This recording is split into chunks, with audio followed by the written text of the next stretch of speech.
আমি জানতাম না শান্তন আমার এত কাছের লোক, জানতে পারি।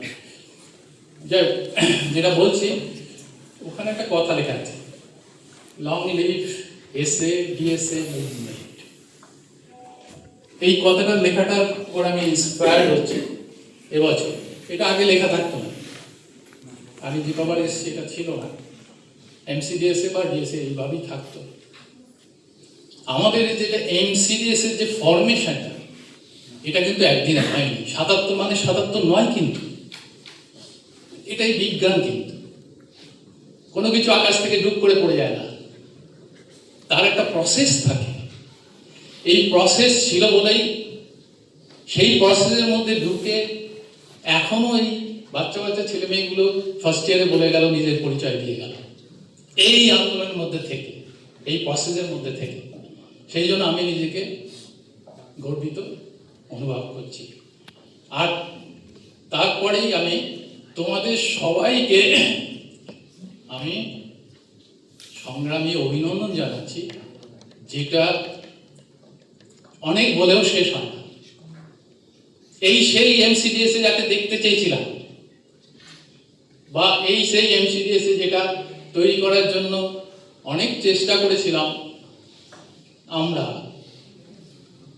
স্বরূপ আমার পাশেও ছিল। তো সেই এমসিডিএসএ কিন্তু এটাই।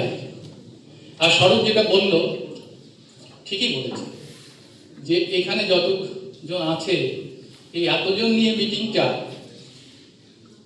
বা আমরা কমই করেছি, এর থেকে কম থাকতো, কোনো একটা সময় হয়তো বেশি থাকতো। এই ছিল, এখানে অনেকবারই অনেক মিটিং আমি থেকেছি। তবে এই যে ডেমোক্রেসি বলা হচ্ছে এবং যার জন্য আমাদের এমসিডিএসএ তৈরি হয়েছে, এই ডেমোক্রেসিটা খুব ইম্পর্টেন্ট ডেমোক্রেসি। এটা একটা ইম্পর্টেন্ট সেন্টারের উপরে বেস করে আছে। সেন্টার সেটা হচ্ছে ডেমোক্রেসি অফ সেন্ট্রালিজম, সেন্ট্রাল ডেমোক্রেসি। এটা ভেসে যাওয়ার ডেমোক্রেসি নয়, খারাপ হয়ে যাওয়ার ডেমোক্রেসিও নয়, এর মধ্যে একটা সেন্ট্রালিজম আছে। কিন্তু যার জন্য আমাদের এমসিডিএস ছেলেরা, আগেও যারা এমসিডিএস করেছে, স্বরূপ বলেছে, বিভিন্ন জায়গায় বিভিন্ন সেক্টরে তারা অন্যরকম সফল নানানভাবে।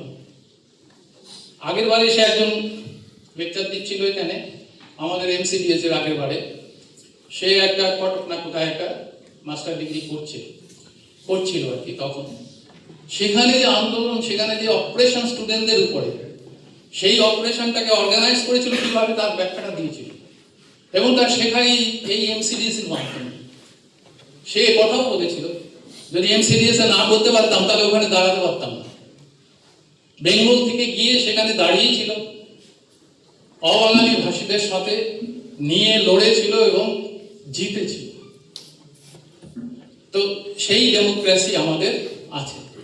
এই এসে আমাদের সময়, আমি যখন কলেজে ঢুকি, তখন একটা চিন্তা নিয়েই ঢুকেছিলাম।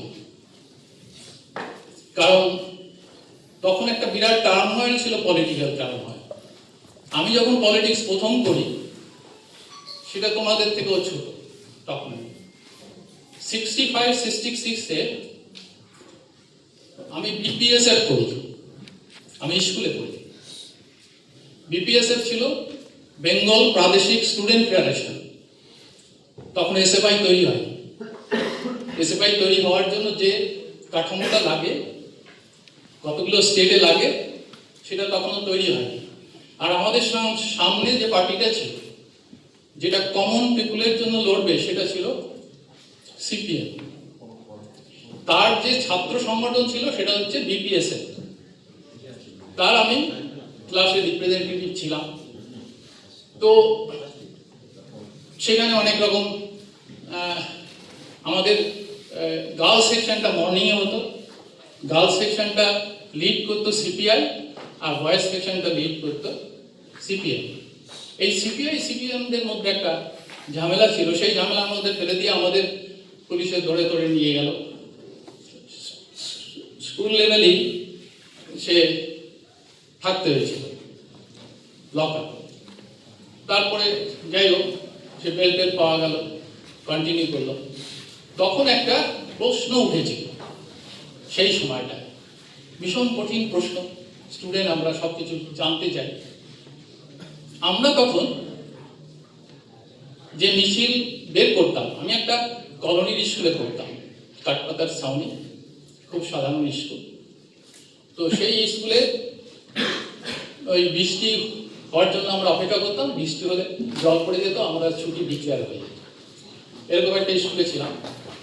সেখানে আমরা যে আন্দোলন করছিলাম, কয়েকবার ঝিলের পাড় দিয়ে ঘুরেছিলাম, সে আমাদের এক মাস্টারমশাই, বাংলার মাস্টারমশাই দেবব্রত চক্রবর্তী, উনি ছিলেন সুকান্ত চ্যাটার্জির ক্লাসমেট, কবি সুকান্ত, তার ক্লাসমেট ছিলেন, সরি ভট্টাচার্য, সুকান্ত ভট্টাচার্যের ক্লাসমেট ছিলেন উনি, দেবব্রত চক্রবর্তী। এই বেলেঘাটার লোক ছিলেন, আমি থাকতাম বেলগুড়ি অঞ্চলে।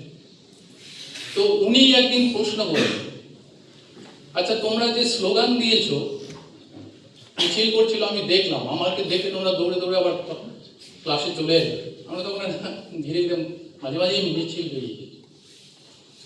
তো কলোনির মিছিল,